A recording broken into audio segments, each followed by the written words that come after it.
¿Qué tal? ¿Cómo están? Espero que se encuentren bien. Hoy día vamos a trabajar eh, un poco acerca de el texto que vamos a ver a lo largo del curso y qué relación tiene ese texto con ustedes, que van a ser quienes lo produzcan. Y exactamente nos vamos a centrar en algo súper importante en el tipo de texto que vamos a ver, que es la opinión académica. Estamos ante un texto que, digamos, coloquialmente, de una forma digamos, en una habla cotidiana podría entenderse como un texto argumentativo. Pero vamos a ver a qué se refiere un texto en el cual uno argumenta, da su opinión de forma académica, y eso es lo que vamos a ver a lo largo del curso. ¿Cómo es que se da una opinión académica y dónde es que ustedes se van a colocar para poder dar una opinión académica? Y eso es un poco lo que vamos a estar trabajando y en lo que nos vamos a concentrar a lo largo de este ciclo en general, ¿no? Entonces tenemos que pensar y evaluar estos dos conceptos para poder pensar en el texto, ¿no? Es decir, desde dónde enunciamos y qué es la opinión académica nos va a permitir establecer cómo es el texto que vamos a tener que preparar, ¿no? Entonces, esto es uno de los puntos que vamos a tener que establecer de forma clara al inicio de nuestro ciclo, ¿no? Entonces, los objetivos de la sesión es que la estudiante sea capaz de analizar los conceptos del lugar de enunciación y opinión académica y reflexionar sobre estos en los procesos de producción de textos, es decir, reflexionar sobre el lugar de enunciación y la opinión académica en el momento de producir textos, del proceso de la construcción de discursos. Entonces, en ese sentido vamos a estar trabajando bastante, ¿no? Ahora, nosotros deberíamos tener claro ya desde el curso de Lengua 1 que los textos académicos son una composición de múltiples voces, es decir, un texto académico, en general todos los textos, ¿no? Pero en los textos académicos esto se hace de forma evidente por el sistema de citado y la evidencia de dónde provienen las distintas voces con las que se trabaja, ¿no? Entonces, partiendo de esa idea que ya tenemos y tendremos que recuperar del ciclo o del curso anterior, tenemos que ponernos a pensar, ¿no? Si los textos académicos son una composición de múltiples voces, o sea, sabemos que hay muchas voces, la idea es empezar a reflexionar dónde me encuentro yo, es decir, existe un espacio o cómo es que yo me encuentro entre las distintas voces, es decir, ¿qué es lo que yo estoy haciendo? ¿Soy solamente una caja de resonancia? ¿Soy solamente alguien que repite lo que se está diciendo? ¿O realmente sí, cuál es la agencia, cuál es la posición que estoy teniendo con ese conjunto de voces? Entonces eso es lo que vamos a ver. Los distintos tipos académicos o de textos académicos lo que hacen es establecer o tener estructuras diversas, distintas, a través de cómo o desde dónde se busca que el autor enuncie, desde dónde, cómo es que se construye. Entonces vamos a ver que hay distintos tipos en los cuales el juego o la relación que va a tener con las múltiples voces van a ser distintas, ¿no? Por eso mismo nos estamos pensando desde cuál de mis identidades o de las varias identidades o de las diversas posiciones que puede tener una persona dentro de las diversas facetas que puede cumplir, va a escribir, ¿no? ¿Cuáles otras quisiera comenzar a desarrollar o potenciar, ¿no? Desde la idea de investigar, desde la idea de ser una persona de ideas originales en general. Vamos a ver que hay distintas facetas que se entrecruzan en el momento de producir un texto, es decir, quiero decir solamente cosas novedosas, estas cosas novedosas tienen que ver con una faceta de investigador donde se comprueba, se confirma, se concentra lo que se estoy diciendo. Entonces es un poco lo que vamos a reflexionar y vamos a ver la tensión que hay entre la originalidad, es decir, entre esa cuestión, esa parte eh, del autor que es personal, particular, de la persona en sí misma, versus o en relación con cómo se manifiesta esta originalidad en la relación con otros textos. O sea, hay diversos textos, cómo me relaciono con este conjunto de textos, ¿no? Y eso es algo que es vital, ¿no? Entonces, ¿cómo o desde dónde es que nosotros vamos a formular nuestros textos y en general, ¿no? Formularemos textos a lo largo de nuestra vida académica, reconociendo que traemos una mochila, reconociendo que tenemos un espacio particular desde el cual vamos a construir los textos. Y esto está dado por ideas, experiencias, valores, posiciones particulares, ¿no? Lecturas, dudas, preguntas, vivencias, indagaciones personales, observaciones. Lo que hace que cada una de las personas tenga un punto de enunciación, es decir, un punto de mira, un espacio desde el cual va a mirar y va a construir de forma directa, ¿no? Cosas como dos personas no tienen las mismas lecturas, aunque puedan haber leído los mismos textos en la misma clase, no significa que vengan con un bagaje similar de lecturas o de preparación. Por un lado, ni los mismos valores, ni necesariamente los mismos cuestionamientos, las mismas posiciones, indagaciones personales en general, ¿no? Desde el simple hecho de hablar, pues, ¿no? De personas, por ejemplo, ¿no? De distinto género, ya eso parte y estructura distintas posiciones, distintas experiencias, distintos valores, podría de repente incluso vivencias. Entonces eso ya parte bastante el agua. Entonces ya de ahí podemos pensar en distintas situaciones como la edad, como ya hemos dicho, el género, posiciones políticas, lecturas, situaciones económicas, sociales, en general, todo esto lleva a que cada uno tenga un punto desde el cual evalúa y la realidad, pero también desde el cual va a construir su texto completamente distinto que el de otras personas, ¿no? Por ejemplo, Ivanich lo que dice es, ¿qué soy yo cuando escribo este libro? ¿No? No soy una escritora neutral ni objetiva que reúna resultados objetivos de mi investigación de manera impersonal en mi libro. Traigo una variedad de compromisos basados en mis intereses propios, valores, creencias que son construidas de mi propia historia.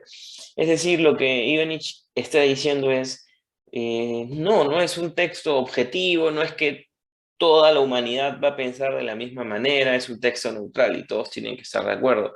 Por el contrario, está marcado por los compromisos, por los intereses, por la forma impersonal en la cual el libro se desarrolla, entonces, y que esta persona desde la cual está construyendo. Entonces, tenemos que ser conscientes de que hay una posición personal desde la cual estamos viendo las cosas y no necesariamente que esto está completamente estructurado o cerrado y que eso es objetivo ni neutral, ¿no? Podría ser neutral pensando en las diferencias de edad, de herramientas, de ideas, de posiciones, no. Entonces lo que muchas veces hay es textos que buscan aparentar ser neutrales, ser objetivos, pero siempre están escritos por una persona o por un grupo de personas, lo cual significa que estas personas van a estar marcadas por su idioma, su género, la posición en la que se encuentren, la edad en general, ¿no? Entonces todo esto los va a marcar y no va a señalar como esto es un dato objetivo, no, ese es un texto objetivo. No, ni siquiera las cifras son completamente objetivas, ¿no? Una cifra depende de la interpretación y la intención que se le dé a esas mismas para poder uno entenderlas, ¿no? Por otro lado, Zavala señala, ¿no? Es como que se está hablando sobre una alumna que está contando, ¿no? En parte de su ensayo, cómo es que ella siente el escribir, ¿no? Dice, es como que me zambullo en algo que tengo que escribir de esa manera, ¿no? Por el escribir de forma académica y pensar de esa manera y después me salgo de eso. Y nuevamente estoy en mi forma de redactar a mi manera de escribir mis cosas. Es como hay diversas formas de escribir, la forma académica es una manera y yo tengo otra forma de escribir, lo que señala que hay multiplicidad, ¿no? En general, ¿no? Lo cual también iría en contra de la idea de una neutralidad, ¿no? Es que son formas distintas donde tengo que entrar del todo, más o menos como decir, ahora voy a nadar en río, ahora voy a nadar en piscina, es una forma en la que ella quiere establecer esta idea, ¿no? Pero que no es exactamente igual escribir, aunque tengan cuestiones que puedan entenderse universales, ¿no? Entonces, ¿qué son los lugares de enunciación? los lugares de enunciación aluden a cómo configuramos nuestra voz a partir de creencias, valoraciones, ideas, experiencias, vividas, lecturas. No son estáticos, se van a ir moviendo, con el tiempo vamos a ir cambiando de lugar de enunciación, nos vamos a ir haciendo más viejos, vamos a tener otro tipo de lecturas, vamos a tener otro tipo de experiencias. Entonces, una persona no ve la vida igual a los 18, 20, 30, 40, 50, 60 en general, y una persona no ve el mundo igual antes o después de hacer su carrera, o antes o después de ser padre o madre, en general, ¿no? Entonces hay diversas cosas que pueden ir marcando nuestra vida y hará que nuestros lugares de enunciación se muevan a lo largo del tiempo y no sean estáticos. Entonces esto es una cuestión dinámica que va a ir cambiando y que podemos ir revisando. Ahora, lo que tenemos que preguntarnos es qué lugares de enunciación se valoran, se rescatan en los discursos académicos generados en la universidad. ¿Todos los lugares de enunciación son iguales en la universidad en general? No, ¿no? Hay ciertos lugares de enunciación que se valoran, que se entienden mucho más beneficiosos, mucho mejores, que funcionan, podríamos decir, mejor para lo que en la actualidad se busca desarrollar en el mundo académico, en el mundo de la universidad. Eso no significa que los otros lugares de enunciación no sirvan. Eso significa que para las prácticas que se están realizando en la universidad, estos lugares de enunciación funcionan de mejor manera que otros, ¿no? Que cumplen mejor las expectativas y lo que se está tratando de señalar, ¿no?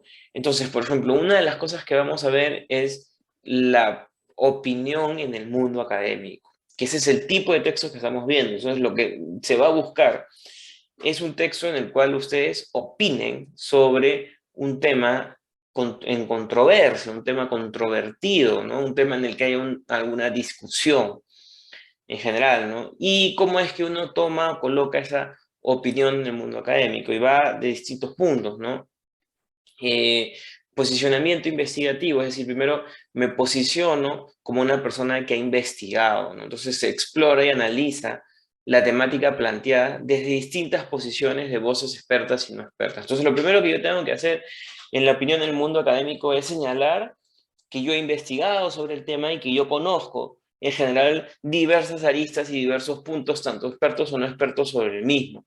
Es decir, en el mundo académico, la idea no está en yo solamente voy a investigar lo que confirme lo que yo diga, sino que yo he hecho una investigación de distintas voces, de distintos lugares, para poder llegar y decir, bueno, yo he investigado todo y a partir de eso tengo una opinión. No que la opinión nace de antes de que yo haya hecho toda esta investigación. Entonces, ese es un primer punto clave y claro que debemos tener. Entonces, ahí nos preguntamos a qué fuentes de información acudimos sobre la temática planteada, ¿no? Y ahí debemos ver que debemos obedecer a un tipo de información diversa, tanto experta como no experta, pero también diversa en cuanto a los diversos puntos de vista que puede haber sobre un propio tema. La idea no es concentrarnos en un solo tema, sino revisar, ahondar, profundizar en diversos voces sobre el mismo tema, ¿no? Lo otro que nos preguntamos es de dónde proceden estas fuentes de información. Hay una preocupación en qué tipo de fuentes de información tenemos, y eso no significa que hay algunas que van a ser más valoradas en el mundo académico, pero eso no significa que el mundo académico vete todas, sino que siempre tenemos que tratar de ver todo tipo de fuentes académicas. Y en ese sentido, diré fuentes de cualquier fuente de información de diversos tipos. Ahora, una pregunta clásica y válida desde el posicionamiento investigativo es, eh, ¿son expertas las personas que construyen estas fuentes? No, no son expertas.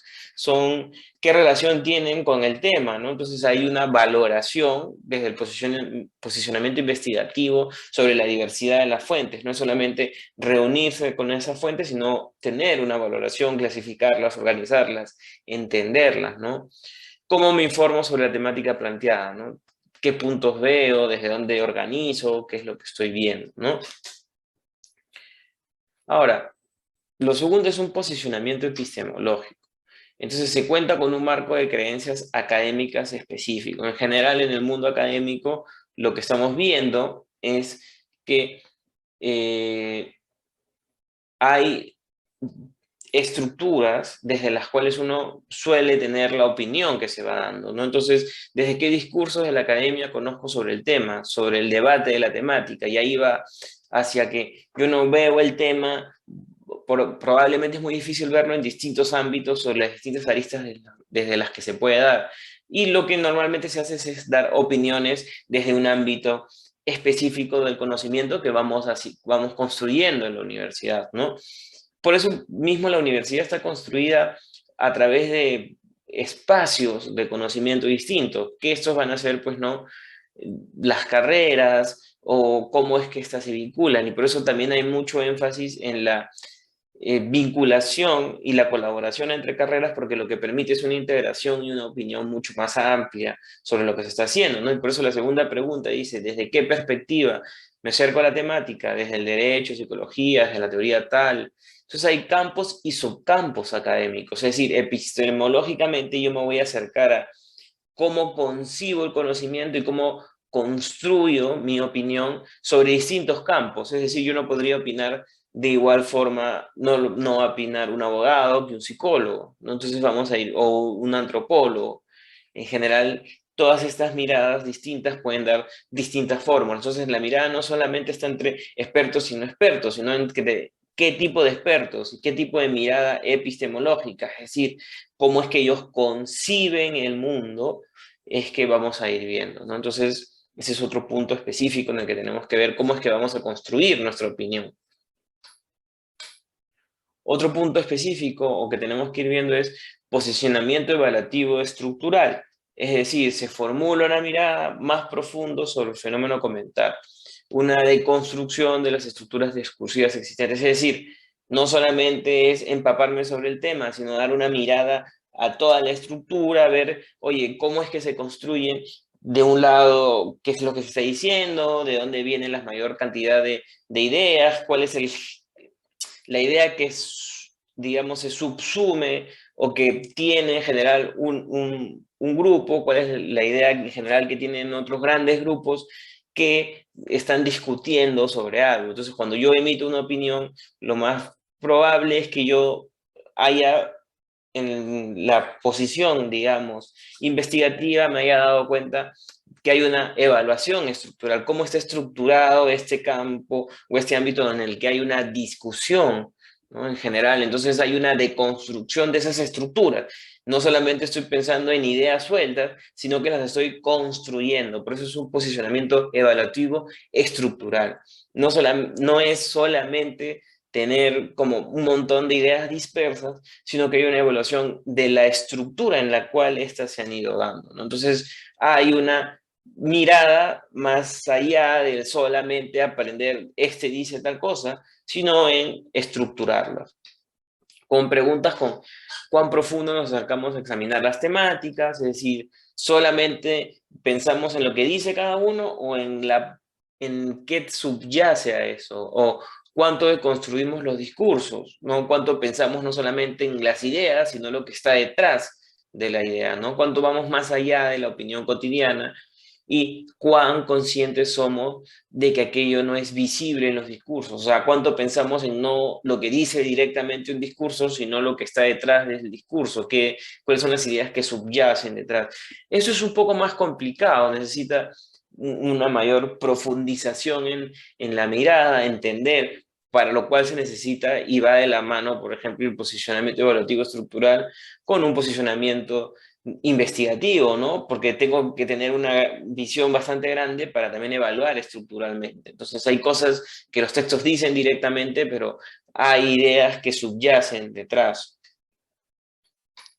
Y por último, el posicionamiento explicativo, ¿no? Se genera una explicación y sustento de lo afirmado. Es decir, yo no solamente voy a decir, oye, yo opino esto, sino que voy a explicar y sustentar lo que afirmo. Es decir, yo opino esto porque y sostener lo que estoy opinando, ¿no? Entonces, se es capaz de expresarse sobre la temática de un lenguaje que permita ser entendido por otros y se tiene claro de que la posición que se tome va a tener que ser explicada y sustentada.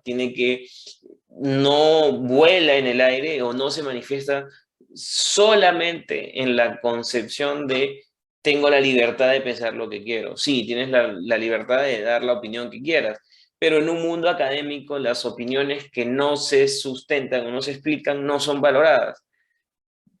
En ese sentido hay que desarrollar por qué es que pensamos ahí se entra en un ámbito dialéctico en este caso, ¿no? Entonces, ¿cómo explicamos y proporcionamos sustento a lo que se está expresando? ¿Cómo hacemos más familiar, comprensible para otros lo que conocemos sobre el tema? Entonces, en el mundo académico tenemos estos cuatro espacios y podemos hacer un resumen de ellos, donde tenemos el posicionamiento investigativo, donde se explora, analiza la temática planteada desde distintas voces expertas y no expertas. El posicionamiento epistemológico, que se cuenta con un marco de creencias académicas específicas, ¿no? Entonces ahí puede haber un marco desde la psicología o desde cierta rama de la psicología desde el cual yo estoy analizando esto, o un marco desde la economía, desde la sociología en general. No, normalmente no es una opinión que se centre en todas las ciencias humanas o ciencias en general desde las que uno construye una opinión. Posicionamiento evaluativo se formula una mirada profunda sobre el fenómeno a comentar, es decir, una deconstrucción de las estructuras discursivas existentes, lo que hay detrás, un leer más allá de solamente lo que se dice directamente, sino cuáles son las ideas, las opiniones, las intenciones que pueden estar detrás de estas ideas que se están dando de uno u otro lado en lo que se está discutiendo, ¿no? Y por último, el posicionamiento explicativo es que se demanda una explicación y sustento de lo afirmado, siempre. No puede ser una idea que esté volando, ¿no? Pero en un lenguaje que permita ser entendido por otros. No es tampoco escribir de una fórmula que solo nosotros o un grupo muy cerrado de personas nos entienda, ¿no?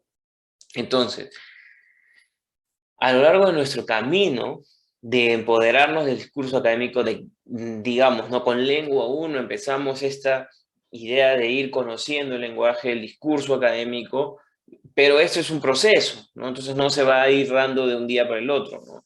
Entonces pasamos por encuentros y desencuentros entre lo que se espera y lo que creemos. A veces uno cree que debemos hacer tal cosa y el profesor entiende que debe hacer otra. Entonces la idea es que el curso busque que ustedes sean más conscientes de estos posicionamientos, estas ideas, y que también se brinden ideas y se brinden indicaciones lo suficientemente claras para saber cómo compaginar. Por un lado, el curso busca que ustedes produzcan ciertos textos, pero a la vez también que empiecen a reflexionar y sea para ustedes mucho más fácil encontrar y evitar ese tipo de desencuentros al poder dialogar mejor con los profesores en qué es lo que se está pidiendo, ¿no? Entonces, hay que hacerse preguntas como qué espera el docente que escriba, cómo le gusta al docente el ensayo, quiere que sea breve, con muchas citas, con pocas citas, con gráficos, sin gráficos, dónde escribo, qué sé sobre lo que escribo, qué opino sobre lo que escribo con datos estadísticos. Entonces, esas son algunas ideas que a veces ustedes tienen. Entonces, la idea es que estas ideas vayan organizándose y que tanto en el curso nosotros vayamos viendo que dependiendo del género discursivo, es decir, del tipo de texto que ustedes se hagan, esto va a ir cambiando. Habrá textos donde se es más breve que en otros, habrá otros textos donde lo que se pide es con gráficos, otros que es con estadística en general. La idea es que ustedes puedan reflexionar, porque no todos los cursos ni todos los textos van a ser siempre iguales. Entonces, la idea es que ustedes puedan ser más conscientes de cómo ir apropiándose de diversos tipos de géneros discursivos en general. Entonces, como dice Ivanich, ¿no? Citado por Zavala, Ivanich ha sugerido que hay un desencuentro entre los propósitos de la literacidad, tal como los define la comunidad académica, los propósitos de la literacidad para los estudiantes, tal como los define la institución educativa, y los propósitos de la literacidad para los estudiantes, de cómo lo definen ellos mismos. Entonces ahí hay una, digamos, como un total desencuentro entre lo que dice la academia, en lo que dicen, en lo que piensan los estudiantes y en lo que piensa la misma institución educativa, lo cual genera que quienes más sufran sean los alumnos, ¿no? Entonces el curso va a buscar siempre intentar ser muy claro con las indicaciones, con las ideas y como el género en sí es. Pero también ustedes van a tener que empezar a captar de mejor forma estas ideas y ser más consciente de cómo los géneros cambian y cómo ustedes pueden apropiarse de mejor forma de estos mismos, ¿no? Entonces va por esos dos lados el curso, ¿no? Entonces, en general por ahí vamos a ir viendo, ¿no? Entonces, la práctica de escritura y la reflexión constante de cómo producimos conocimiento nos ayudará en este camino, ¿no? Entonces, esto no le hagan caso. Bueno, este ha sido, digamos, un pequeño resumen. Nos vamos a reunir en la siguiente clase para poder conversar sobre cuáles son las dudas y cuestiones que no han quedado completamente claras sobre esta lección, esta información que les he brindado sobre el lugar de negociación y la opinión académica, completamente trascendentales para seguir en el curso. Entonces, nada, nos estamos viendo para poder afinar cuáles son las ideas. Si tienen alguna pregunta, apúntenla para que en nuestra reunión poder avanzar sobre esto. Cuídense mucho, nos estamos viendo.